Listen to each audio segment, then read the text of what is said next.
Hey everybody, Kellen Nitro here for Nitro Maniac TV's wrestling channel, and kind of going in and out of the house today. But while I was going in and out of the house, I PVR'd on Friday the ROH Final Battle 2017. So this is Nitro's take on Final Battle 2017 that aired Friday, December 15th from the Hammerstein Ballroom in New York City. As I said, I was running in and out of the house doing Christmas shopping, of course, it's that time of year, and caught the show in, I think, like 3 or 4 chunks. So this was just on my own pace. I watched the show over 8 hours on a Saturday, but it was, kind of stop-start for me, like I said, because I had other things on the go. So I'd watch a little bit of a match or watch a match, pause it, go on to the next one. So the opener, Matt Tevan versus Will Ospreay. I'm a fan of both these guys, and Tevan, I'm especially a fan of. I think that he was the odd man left out when Mike and Maria left Ring of Honor and kind of started their ascendancy towards WWE a little bit. And that's just because of the injury. The guy had a hard luck injury, and he's a consummate performer. He's fun to watch in the ring. That being said, I did see the elbow spot that everybody's talking about. I'm just going to say that's probably something that they talked about after. I imagine that hurt.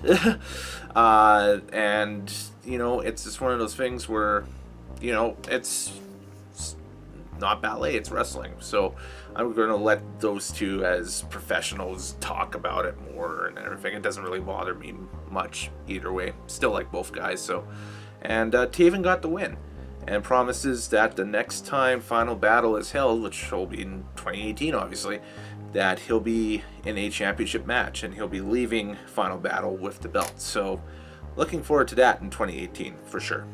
War Machine versus The Addiction. Every time I see War Machine, I think these guys are like the Road Warriors, except they're big, huge Viking dudes. They are just a wrecking machine, but they did a good job of kind of selling and getting their butts handed to them in the first 10 or 15 minutes of that match. Kazarian, I should say, and Daniels. Kazarian and Daniels, of course, been watching them for years upon years, and Christopher Daniels, still awesome to see him going so many years after the fact as well. They make such a great team together, and just a despisable heel team right now, and it's just fun to watch them. They did such a great job on offense that when War Machine started on offense, it was like, whoa, okay, finally they're getting some offense in. I think the match was about a really good paced match for the second match out on a pay-per-view, and the crowd, of course, was hot through it. The crowd was hot through every match throughout the night. It was actually a really decent house and sounded well, except I think there were some issues with the mic work that Sinclair was using during this, I guess, program and everything, during the pay-per-view or pay-per-view, depends on however you watched it. There were some dead spots with the mic and that stuff, and working live events in the past that have had mic issues like that, it's pretty easy to do. Heck, there's been some WWE cards lately that have had mic issues as well. So those are just those PCM mics. It happens. They die out once in a while. Anyway, that match was a fairly passable, fairly decent match. It would be a main event on any Ring of Honor television show across the country. And War Machine gets the Duke, and they're marching towards the tag titles again, I would think. Marty Scurll and Jay Lethal. Marty Scurll, of course, benefiting huge this year with his involvement with the Bullet Club, and of course now you can get his merchandise at Hot Topic and everywhere online because the Bullet Club is such a hot commodity. And Jay Lethal, again, another lifetime ROH guy and that stuff, and it was a pretty interesting build for it. The vignette that they played before and just leading into the angle was Scurll was trying to get the old heelish Jay Lethal out, the villain of Jay Lethal, and it ended up at the end the villainous Jay Lethal out-villaining the villain almost. I think that was really the direction that they wanted to go. Scurll's been on a fast track since winning the I guess the Battle of Los Angeles with PWG back in 2016. More and more matches on international internationally, I should say, scene promotions and such. Now going to New Japan, being used over there quite a bit, and coming into the match at the Hammerstein, they called him, like, I think, the ghost of ROH or something, because he was in such huge involvement of guys like Adam Cole in their last match, or last time they've been seen in Ring of Honor and that stuff, Donovan Dijak, etc. And man, it's been a big 2017 for him, and Lethal just keeps cranking out great matches after great matches. We see him actually up here sometimes wrestling with the Prairie Wrestling Alliance group, based out of Edmonton. When we do get matches, that's another story. With our current combative sports ban on pro wrestling right now, wrestling is forbidden. It's very footloose right now. We need Kevin Bacon to save us. But that's a story for another time. The match was, again, another very passable match. It didn't wow me as I thought it would. I think it might have wowed me if I seen it live, but just the fact I was watching it on the PVR, there were, a couple of spots where, I was like, okay, not so much bored, but kind of tuning out of what was going on, and then it came back on, towards the end, as it built towards the end. I liked the finish of it, and, looking for big things out of both these guys in New Japan and in Ring of Honor in 2018, but probably not their best effort, I would say, in just my opinion, on Friday with this card. But whatever. It's final battle 2017. There's a new year in 18. Carry on, my friends. Huge careers for both so far, and love watching both of them work. So hey, great stuff. Tag titles next on the line. Best friends, Chucky Taylor from Chikara. Chucky Taylor, great to see him on an ROH pay-per-view. And Trent Beretta versus the Motor City Machine Guns, which was Chris Sabin and Alex Shelley, of course. And just watching this is amazing. It's like, TNA, here's your mid-card of what's it doing over here in Ring of Honor. Oh yeah, that's right, you squandered it all. Man, it's unreal now how Ring of Honor has moved up to the third spot, and how Impact is such a non-entity now, not even in the top 5 in a lot of people's wrestling watching. But they did it to themselves pretty much with just the bad decision making over the last decade or so.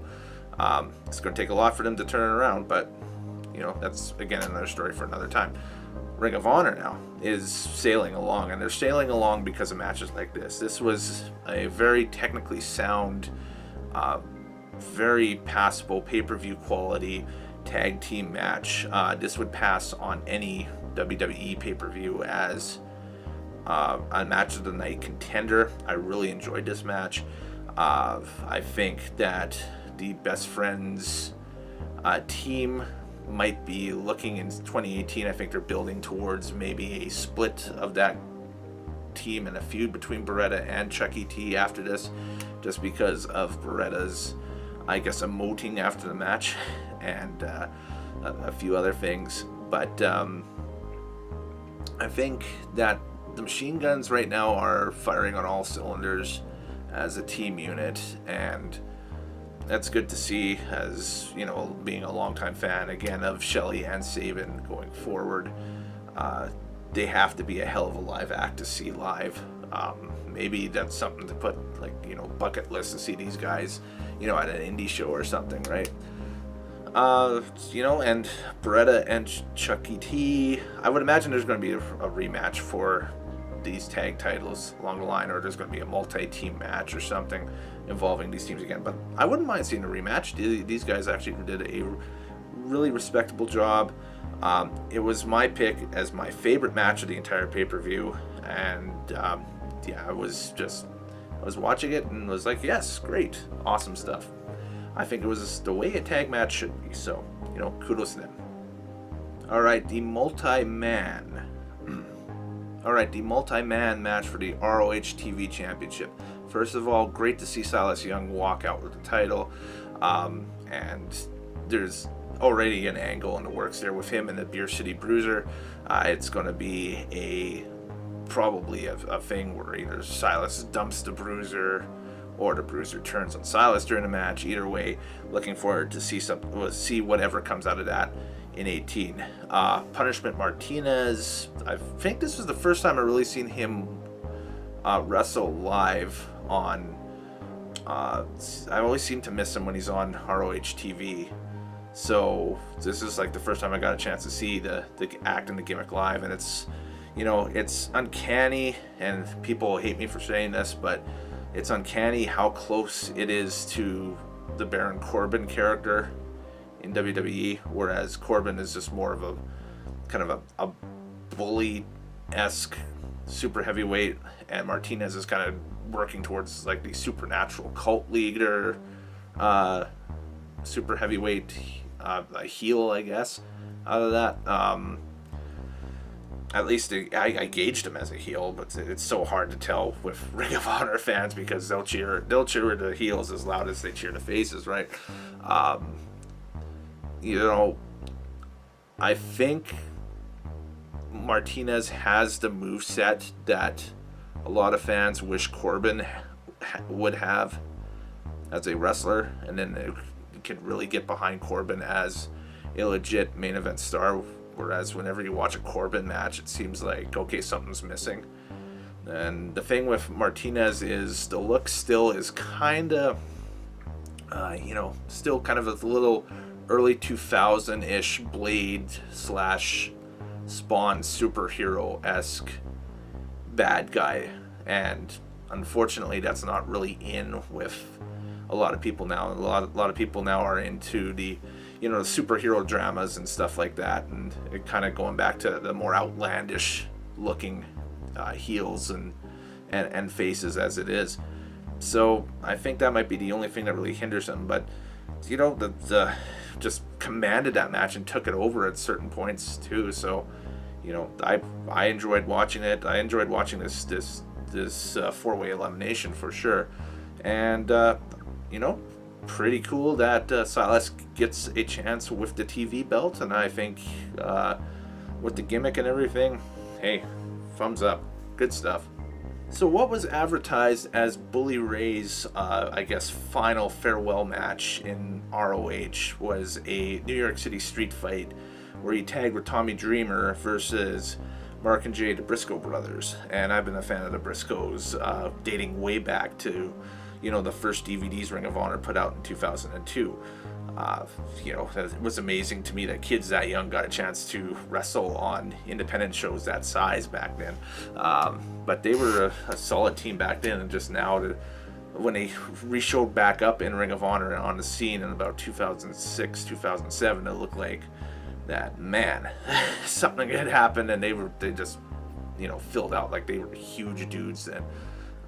They're still fun to watch on the New Japan side. They're fun to watch on the Ring of Honor side.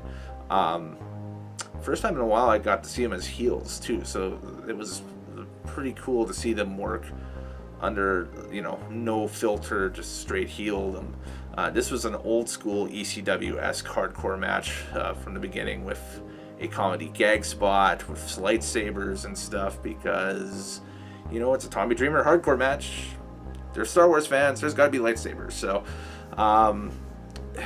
it was again very entertaining, a lot of fun, and if this is Bully's last match, first of all in Ring of Honor, and the last time we see him wrestle completely,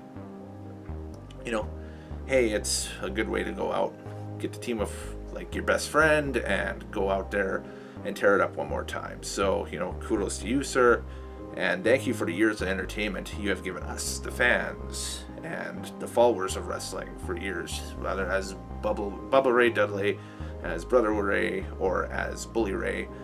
The dude is entertainment personified, as Dusty Rhodes would say. So kudos, and yeah, look forward to see what's coming up next. I think you're going to be seeing a lot of this Team 3D Academy. You already have with, Leva Bates and a few other people, but I also got the feeling that, Bully Ray's probably going to keep his finger on the pulse here with a major promotion somewhere.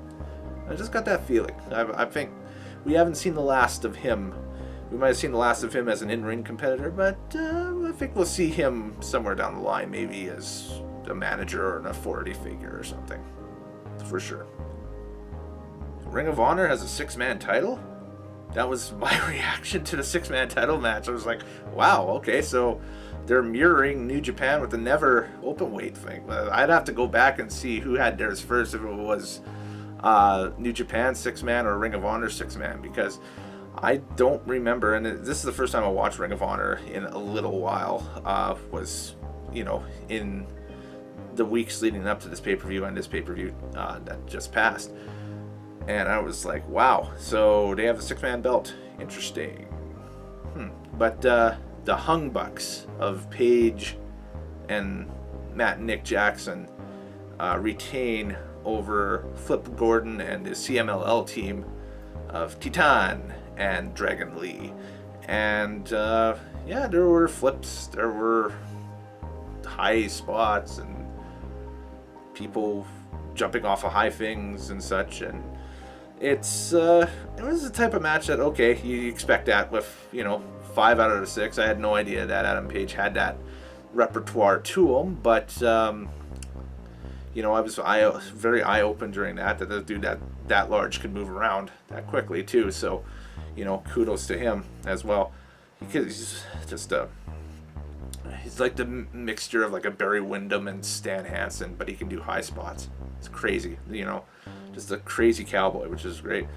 And the commentators were getting over the fact that Flip Gordon's from Montana, so that's a thing. Go Montana. They're directly below us, and the geography thing and that stuff. So I've been through that state many times. It's like Alberta. There's a lot of prairies, there's some mountains. It's Montana. They got a town named Butte, but it's spelled B-U-T-T-E. So it looks like but it's Butte. So there we go. It's a thing, I guess. But it happened. So I wasn't impressed nor unimpressed by that match. Honestly, I was just kind of like, okay, moving on. Also cool to see that the Women of Honor will get their own title in 2018. That tournament will be sick. It'll be fun to watch with the Ring of Honor talent that's already contracted for Ring of Honor. And it sounds like they're bringing in some Stardom talent as well. So to see those two promotions kind of work together and collide, thumbs up. Looking forward to that with bated breath. And of course the main event, Dalton Castle winning the Ring of Honor Championship over Cody Rhodes. First, Dalton Castle. I've watched his career from Chikara on.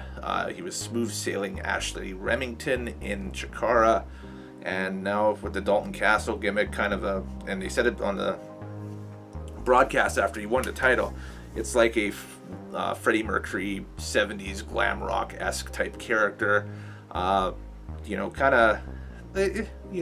Nakamura is doing the Michael Jackson, Freddie Mercury type thing, I guess Dalton Castle is doing like the very early Freddie Mercury / name a glam rock singer, like the dude from Sweet or something like that, from the 70s type character. And it's over with the fans. Like it's Ring of Honor fans dig that character. So, great to see him. It's a name that, you wouldn't commonly associate with the ROH title, but they're going forward with it, and it's like a homemade star. So, bonus, right on. The fans will dig it. Cody and the dye job blonde hair, I didn't get. That went way over my head.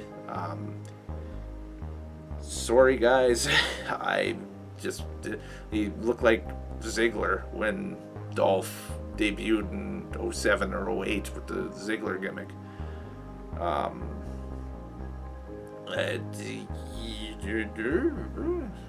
I guess.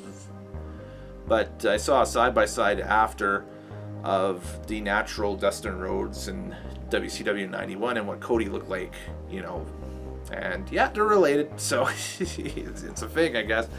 The Platinum Blonde, maybe it was to highlight the blood in the match too, because how Flair back in the 80s was always a crimson mask and everything, and that was Flair's thing. That was always in those title matches, I should say.